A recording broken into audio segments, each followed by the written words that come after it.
Bonsoir à tous et bienvenue dans ce journal. Dans l'actualité de ce soir, une maison et son contenu sont partis en fumée suite à un incendie qui s'est déclaré au quartier Bellevue. Un court-circuit serait à l'origine de ce drame. Depuis quelques jours, une rumeur sur la mise en place d'un comité de normalisation pour diriger le football guinéen circule dans le pays. Elle a été démentie ce vendredi par le secrétaire général adjoint de la FEGFOOT. Les détails, c'est dans ce journal. Encore une fois, bonsoir et bienvenue. Un incendie s'est déclenché dans un appartement au quartier Bellevue dans la commune de Dixine. Il n'y a pas eu de perte en vie humaine, mais son contenu s'est réduit en cendres. Un court-circuit serait à l'origine de ce drame.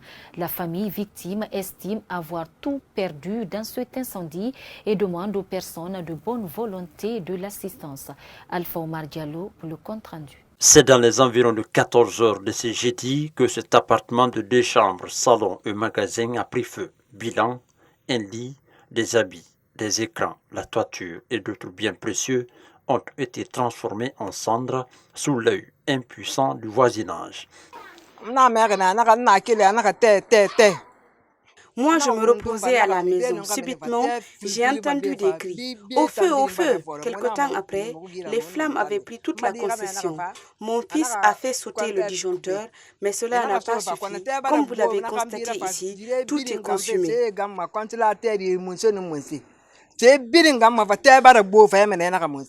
Ce drame s'est produit pendant que cette mère de famille était en déplacement pour faire son petit commerce. Informée à travers un coup de fil, cette mère de 5 enfants s'est très vite précipitée afin de pouvoir sauver quelques biens. Malheureusement, elle n'a pas pu sauver ses biens, y compris les documents de ses enfants. Elle invite les personnes de bonne volonté de l'assister afin qu'elle puisse sauver l'année scolaire de ses enfants.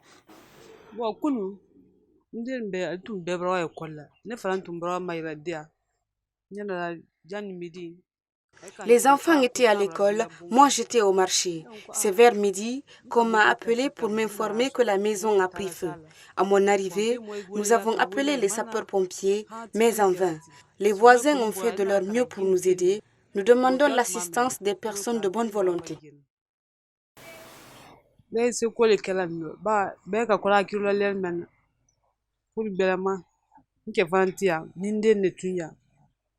Mohamed Kamara, fils du concessionnaire, remercie le voisinage qui a secouru la famille avec leurs moyens de bord afin d'éviter le pire.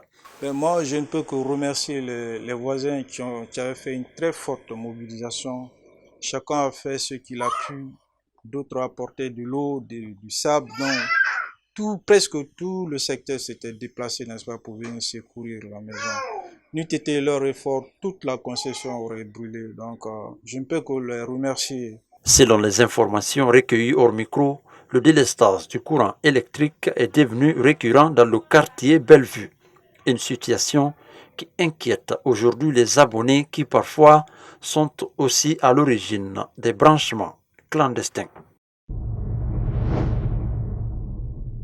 Éducation dans ce journal construite en 1964 par la Première République en collaboration avec des volontaires des corps américains de la paix. L'École nationale des sourds et muets de Boulbinet est aujourd'hui confrontée à d'énormes difficultés. Il s'agit notamment du manque d'enseignants et d'équipements informatiques. Ce vendredi, nous avons rencontré un responsable de cette école qui a dénoncé cette situation. Plus de précisions avec Yayo Moubari et Abdourahmane Bari. Composé de 168 élèves, dont 68 filles, repartis à 2 niveaux, à savoir la maternelle et le primaire, le tout encadré par un directeur par intérim, une animatrice pédagogique et 9 enseignants, l'école des sourds et muets de Boulbinet est confrontée aujourd'hui à d'énormes difficultés, notamment le vieillissement du personnel, le manque de moyens de déplacement pour les élèves. Parce que le personnel qui est là, vraiment, ça ne va pas totalement d'autres. L'âge a avancé et puis les maladies aussi sont là. Bon, on n'a pas de remplaçant. Les gens n'acceptent pas venir enseigner à l'école des sourds mais à cause de la langue gestuelle. Et ce n'est pas diable, c'est à apprendre. Ceux qui nous envoient ne sont pas qualifiés en pédagogie. Il faut être d'abord qualifié en pédagogie. Puis, arriver ici, nous aurons la formation en langue gestuelle. Chez les élèves aussi, le moyen de déplacement, ramassage des élèves. Maison, école, école, maison. Ça nous manque beaucoup parce que ça joue beaucoup sur les programmes d'enseignement ici. L'enfant, il vient à l'école à 9h, 10h, mais tu ne peux pas l'envoyer. C'est la seule école du pays. À ces difficultés s'ajoute le manque de collèges et lycées spécialisés pour les élèves sourds et muets. Youssouf Keïta plaide pour une éducation inclusive pour tous. Il faut reconnaître que nos élèves, ils ne parlent pas, ils n'entendent pas. Donc tout, c'est la vie. Donc ce qui est concret, le concret. À partir des images, ils comprennent plus mieux que la théorie. Donc ces matériels d'informatique aussi nous manquent. Bon, pas un collège spécialisé ou un lycée spécialisé, mais avec l'éducation inclusive là, ça peut aller. C'est-à-dire mettre les sourds-muets parmi les enfants entendants, la même classe. Mais là, il faut laisser, le maître doit comprendre aussi la langue gestuelle. Parce que ça trouverait qu'il y a les sourds-muets parmi eux, il y a les personnes aveugles aussi. En Guinée, chaque année, plusieurs étudiants sortent de l'école normale d'instituteurs. Le directeur par intérim de cette école invite les sortants de cette école qui sont formés pour enseigner de venir partager leur expertise. Il a aussi lancé un appel aux parents d'élèves de s'impliquer dans l'éducation de leurs enfants.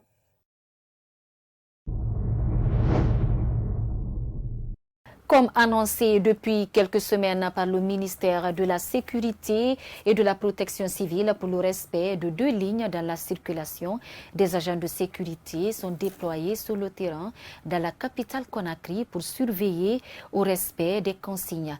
Mariam Kindibari et Alpha Oumar Diallo. Pour le respect de cette décision du ministère de la Sécurité et de la Protection civile, plusieurs agents de la sécurité sont déployés dans les grands carrefours de la capitale Conakry. À Dixine, par exemple, les véhicules sont alignés à 2 voies. Ces citoyens apprécient cette décision. Bon, depuis que l'ordre a été donné par le ministre, franchement, les policiers d'ici, quand même, que je vois de mon passage, est appréciable. Ils font leur travail bien. Quand les policiers sont là, tout un chacun de nous prendra à sa disposition.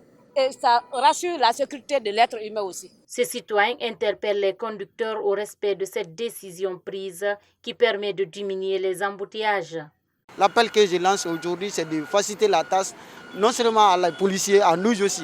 Parce que quand tu ne respectes pas les 2 lignes, tu veux dire que tu es pressé, tu vas partir bloquer la route. Et finalement, nous allons tous rester. Donc je prie la population de respecter les 2 lignes et de respecter les consignes données par les policiers. Face à cette situation, ce commandant adjoint invite les autorités à veiller sur leur sécurité. On sort à 6h00 pour se mettre au service du public sans aucune distinction entre les personnes. On se tracasse, on se bat et même avec ça, il y en a qui viennent se jeter sur nous. On dirait que nous ne sommes pas protégés par des textes de loi. Donc pour cela, nous demandons aux autorités de revoir ça. Un policier de la route qui est chargé à réglementer la circulation a droit d'être protégé. Cette décision du département de la sécurité et de la protection civile s'inscrit dans le cadre d'éviter les embouteillages dans la capitale Conakry. Au cours des années précédentes, le commerce guinéen, une activité du secteur tertiaire, a toujours été confronté à d'énormes difficultés. Des acteurs de cette activité rencontrés cette semaine par nos reporters Kadia Toubari, Ibrahima Khalid Silla et Abdourahmane Bari sont revenus sur l'évolution de ce secteur de 1958 à nos jours. Suivez ce grand reportage.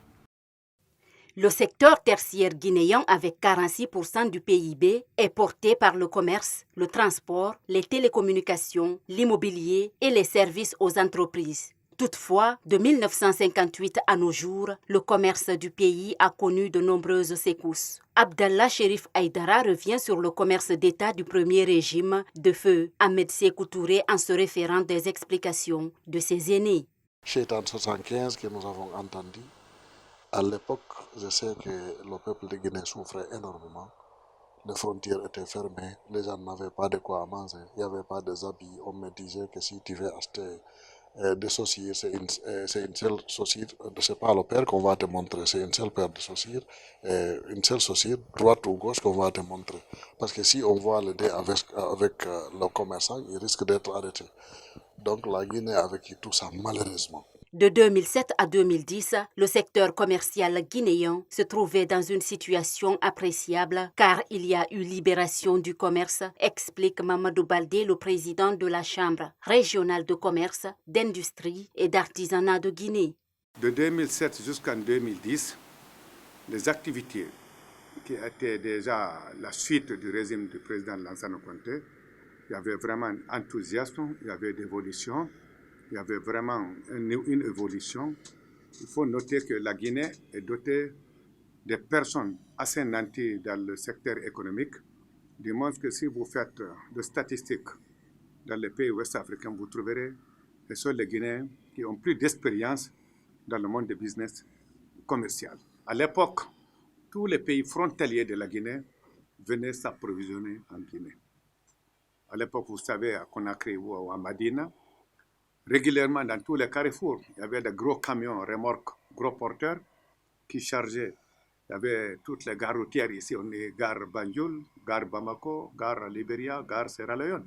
Le commerce guinéen a connu des hauts et des bas, soutiennent ses acteurs commerciaux. Le président du groupe organisé des hommes d'affaires se rappelle encore de la monopolisation du commerce par certains privilégiés du troisième régime d'Alpha Condé. Ce monopole du commerce, c'est quelque chose qui est extrêmement grave. Nous n'avons pas manqué à attirer l'autorité de la transition, le colonel Doumbouya, président de la République, et toute son équipe. Parce que si vous protégez quelques personnes ont des monopoles au détriment de l'ensemble des opérateurs économiques, les commerçants, et même la population. Parce qu'ils vont imposer leur but. Et les autres n'ont pas de choix parce qu'ils ne peuvent pas amener. Ils sont obligés d'acheter avec ces personnes protégées. Et ces personnes protégées vont imposer leur prix. Et vont même faire des choix entre les opérateurs économiques. Donc, c'est ce qui est en train de faire souffrir la population sérieusement. Quelque part, l'État contribue, les responsables de l'État corrompus contribuent justement à étouffer les opérateurs économiques dans son ensemble, mais aussi à fatiguer la population et rendre la vie impossible à la population en protégeant seulement quelques bandits. Ce changement de situation entraîné par des haines politiques sont intervenus au défaveur des acteurs du commerce, dont les grands opérateurs économiques, a affirmé Mamadou Baldé. Ils étaient finalement classés au plus bas niveau, où ils avaient vraiment leur potentiel, opportunité était un peu scellée. Ils étaient un peu marginalisés. On les a vraiment donné des difficultés de fil à retordre, au profit aussi des expatriés qui étaient là, qui étaient installés, qui se disaient que c'est des gens qui étaient prêts à tout. Par contre, malheureusement, comme à travers la situation politique qui est passée durant les 10 années passées, il y a eu beaucoup de situations ou de règlements de comptes qui sont passés où on a victimisé certains opérateurs économiques. Ça a causé un peu de méfaits négatifs au fonctionnement du commerce en Guinée. Le vandalisme entraîné par la haine politique et l'ethnocentrisme a causé la perte de biens commerciaux de plusieurs vendeurs dans différents marchés guinéens. Des victimes reviennent sur ces moments difficiles. Et que ce n'était pas quelque chose qui est fait au hasard. Ils ont venu ici le vendredi 1er mars 2013. Donc à 10h même. Bon, on peut dire que le pouvoir avec surtout... ils sont venus nous encadrer, soi-disant qu'est rentré, il n'y a plus de problème. On est rentré après, ils ont cassé, ils ont tout pris. Et c'est vrai, ce n'était pas au hasard qu'ils ont cassé les places. C'était un lieu visé cet an même. Mais les seuls qui nous ont accompagnés un peu, c'est les Gois. Puisque le gouvernement surtout, ils ont amené le gouverneur de la ville de nous faire recenser, nous les victimes. On s'est recensé, en tant que victime, on a recensé tout ce qu'on avait. Les Gois aussi est venu nous recenser avec un essai de justice. Bon, en réalité, on nous avait programmé de nous dédommager. On est parti une fois, deux fois, troisième fois, on a dit, autorisé de signer pour nous dédommager, mais depuis ça, rien n'est fait. Le temps d'Alpha Condé, chaque fois il y a des manifestations, chaque fois il y a des problèmes, tu ne peux pas travailler chaque jour. Bon, quand tu viens, de temps en temps, tu ne gagnes même pas à manger. Mais dès qu'Alpha Condé il est parti, maintenant on pense que ça va. Mais toujours c'est le même système par rapport à notre économie. Ce n'est pas changé tellement quoi. Depuis Doumbouya a pris le pouvoir, nous on est là, on est d'accord avec lui, on est très content, mais vraiment ça ne va pas du tout au marché. Ça ne va pas. Il n'a qu'à faire tout maintenant pour déclasser, c'est-à-dire pour arranger les gens quoi. Pour une sortie de crise dans cette activité du secteur tertiaire, le président du GOA ainsi que celui de la Chambre régionale de commerce, d'industrie et d'artisanat proposent aux autorités, à l'occurrence du président Mamadi Doumbouya, c'est de pouvoir penser, il y a un rôle qu'il va jouer pour faciliter aussi le développement économique de la Guinée, tout en levant toutes les restrictions liées aux délivrances des agréments pour tout Guinéen qui voudrait mettre une industrie en place.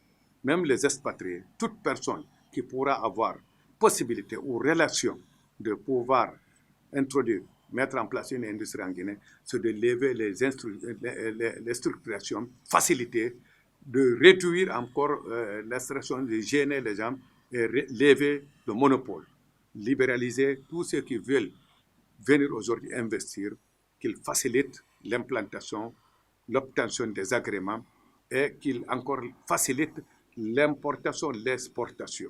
Qu'ils peuvent aussi faciliter.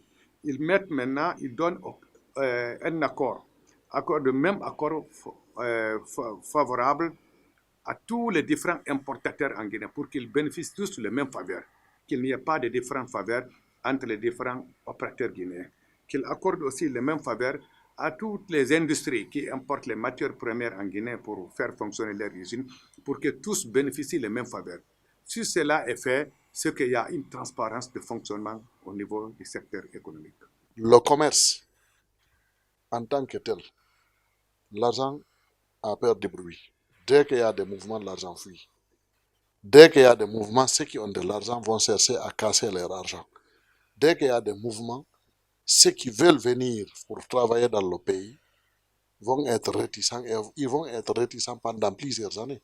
Avec l'avènement du CNRD au pouvoir, à sa tête le colonel Mamadi Doumbouya, les acteurs du commerce disent avoir beaucoup d'espoir. Par ailleurs, ces opérateurs économiques affirment attendre du président de la transition beaucoup d'amélioration du climat, des affaires, de la transparence des lois, des règlements et des procédures qui encadrent le commerce.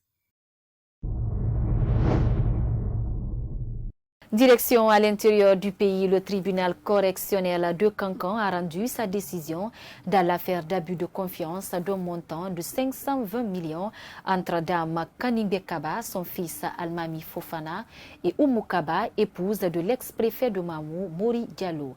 Le juge a condamné 12 mois d'emprisonnement, dont 10 avec sursis pour Kaningbe Kaba et 18 mois d'emprisonnement ferme pour Almami Fofana. Le tribunal a aussi condamné au paiement de 200 millions de francs guinéens au titre principal et 5 millions comme dommages et intérêts. Abdoulaye Koyassila depuis le Nabaya. Solidairement dans Kaningbe Kaba et Almami Fofana au paiement en faveur de Aya Oumou Fatoumata Kaba la somme de 200 millions à titre. Cette décision du tribunal correctionnel de Kankan de ce mercredi 18 novembre 2021 n'est pas du goût pour maître Ibrahima Khalil Kanté, avocat de la défense. On m'a montré aucune preuve. Donc si on décide comme ça, le droit n'a pas été dit.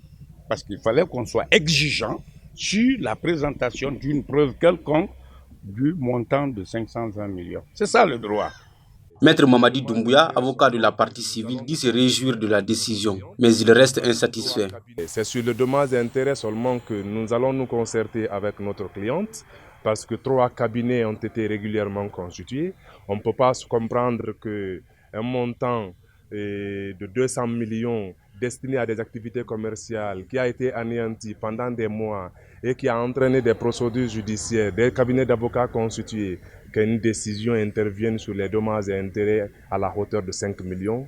Nous allons nous entretenir avec notre cliente avec décision d'opportunité de rejet d'interjecter ou non sur les dommages et intérêts alloués par le tribunal. Mais en tout cas, dans la totalité, C'est une décision à saluer, hautement salutaire, vous avez compris. A rappeler que cette affaire remonte au 5 septembre 2021, le jour du renversement du pouvoir d'Alpha Condé. Ce jour, alors que les informations en provenance de Conakry faisaient état de la prise du pouvoir par le groupement des forces spéciales avec à sa tête le colonel Mamadi Doumbouya, Dame Oumou Fatoumata Kaba, épouse de l'ex-préfet de Mamou, prise de panique, décide de confier la somme de 520 millions à Dame Kaningbe Kaba. Le lendemain, lorsqu'elle est venue chercher l'argent, elle dit avoir constaté un manque de 200 millions de francs guinéens. C'est alors qu'elle a porté plainte. Le tribunal de première instance de Mamou s'est alors dessaisi du dossier au profit de celui de Kankan, puisque le mari de la prévenue qui a reçu les 320 millions sur son compte bancaire avait été interpellé à Kankan et conduit à la gendarmerie.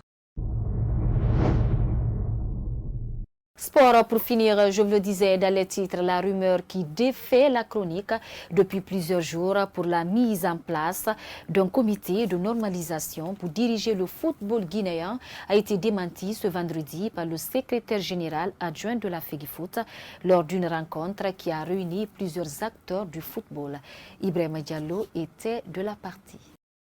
Depuis quelques jours, une information pour la mise en place d'un comité de normalisation pour prendre les rênes de l'instance fêtière du football guinéen défait la chronique sur les réseaux sociaux, voire même sur certains sites d'information. Le secrétaire général adjoint de la FEGIFOOT a démenti cette information et précise. Les initiateurs de ce mouvement marquent leur indignation par rapport à cette rumeur qui ne fait pas du bonheur et de l'honneur du football guinéen.